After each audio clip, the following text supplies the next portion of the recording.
How to install CapCut on iPhone 12.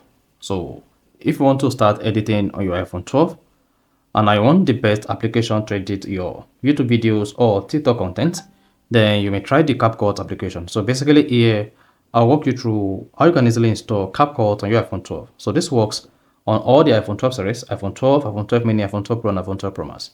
So if at the end of this, you found this helpful and informative, please don't forget to like and then subscribe.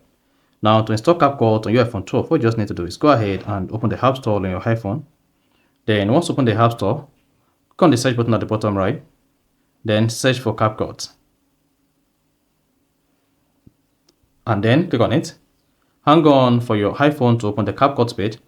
On the CapCut page, click on it. Where you see open, just go ahead and click on Get.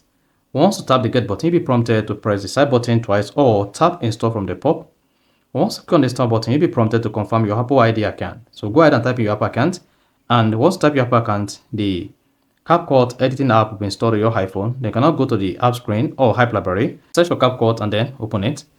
And then you are good to go. So that is basically how to install CapCut on iPhone 12. So if you found this offer informative, please don't forget to like and then subscribe.